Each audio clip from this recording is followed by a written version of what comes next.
বিরতির পর স্বাগত। গতকালই আগরতলা শহরের আরো একটি অন্যতম এবং বড় বাজার লেকচৌমনি বাজারে অবৈধ দোকানপাট ভেঙে গুড়িয়ে দেওয়া হয়। তারপরে সেখানে দেখা গেছে মেয়র সহ অন্যান্যরা পরিদর্শন করেছেন। গতকাল দেখা গেছে প্রাক্তন মুখ্যমন্ত্রী মানিক সরকার তিনিও জায়গা পরিদর্শন করেছেন। আজ সকালেই দেখা গেছে জিতেন্দ্র চৌধুরী বিরোধী দলনেতা তিনিও কিন্তু লেকচৌমনি বাজার পরিদর্শন করেন এবং যারা ক্ষতিগ্রস্ত ব্যবসায়ীরা রয়েছেন তাদের সাথে কথা বলেন। অন্যদিকে ব্যবসায়ীদের দলমত নির্বিশেষে ঐক্যবদ্ধ থাকার আহ্বান জানিয়েছেন বিরোধী দলনেতা।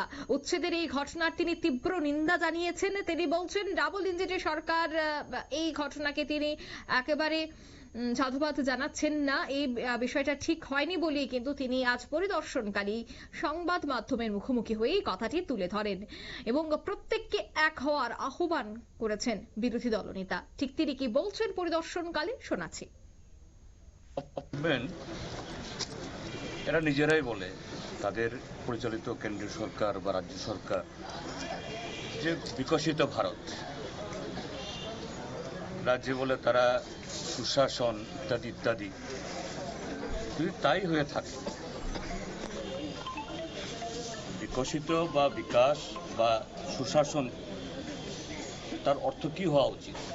যে প্রত্যেকটা নাগরিকের, প্রত্যেকটা পরিবারের তার জীবন জীবিকার ব্যবস্থা সুনিশ্চিত করা হয়েছে এরকম। তো এখন এটা ঘটনা যে শুধু এই লেকচৌমনি বাজার কেন,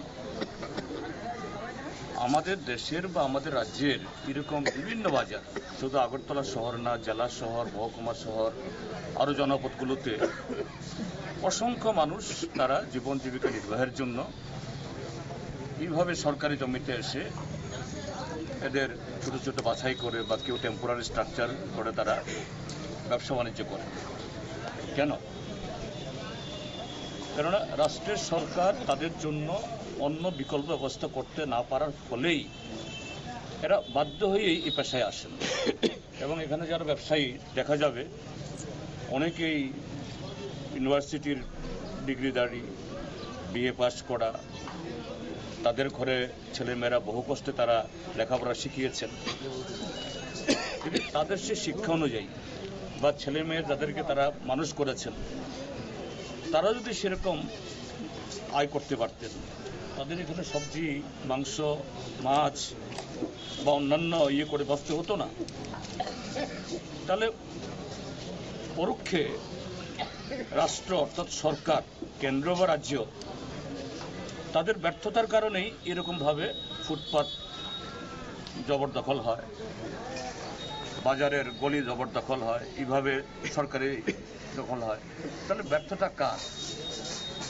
তাহলে তারা যাতে সুশৃঙ্খলভাবে, সুন্দরভাবে নাগরিকদের স্বচ্ছন্দ মেনটেন করার জন্য ঠিক সেরকমভাবে করতে হয়।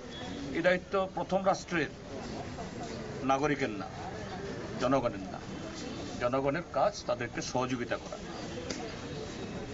হ্যাঁ, এই লেকচৌমনি বাজার, গোল বাজার, বটতলা বাজার, এগুলি সুন্দর হোক, পরিকাঠামো তৈরি হোক,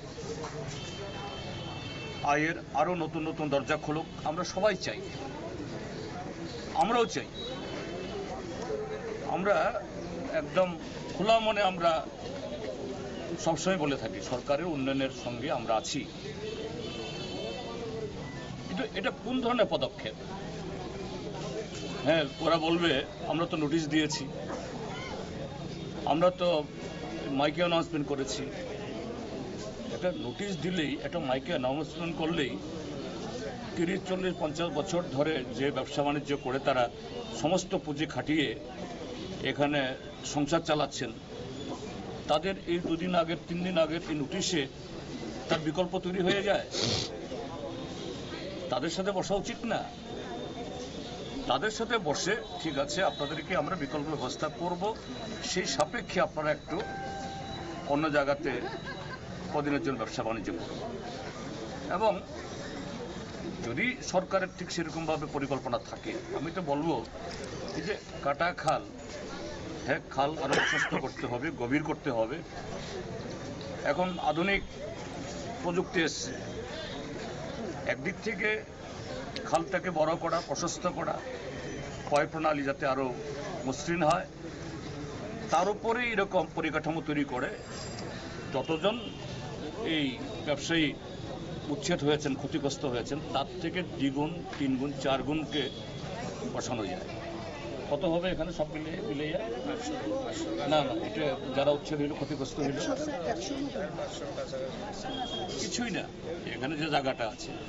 কিন্তু মূলত হলো পরিকল্পনার অভাব, দৃষ্টিভঙ্গির অভাব। আবার নির্বাচন আসলেই তারাই বলে সবকা সাথ সবকা বিকাশ। এই হলো সবকা সাথ সবকা বিকাশের তার উল্টা বিনাশ ঘটিয়ে দিল।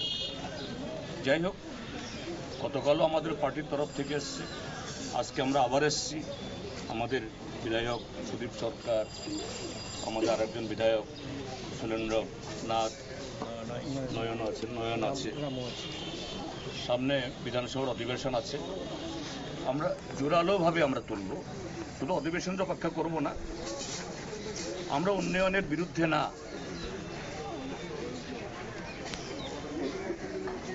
আধুনিকতার বিরুদ্ধে না। উন্নয়নের জন্য সরকারকে পদক্ষেপ গ্রহণ করতে হবে, আধুনিক করার জন্য মানুষকে একটু সুযোগ দিতে হবে। কিন্তু এটা তো অন্যায়, অমানবিক। আমরা তার বিরুদ্ধে এই আওয়াজ তুলছি এবং আমি সমস্ত ব্যবসায়ীদেরকে বলবো, এটা ভোটের সময় কে কোন পার্টি করবেন এটা ব্যক্তিগত ব্যাপার, এটা আমাদের অধিকার। কিন্তু আপনাদের যে এই মরণ বাঁচানোর লড়াই, এটার জন্য ঐক্যবদ্ধ থাকুন। দরকার নাই ইনকলাব বলার, বন্দে মাতরম বলার, ভারত মাতা কি জয় বলার।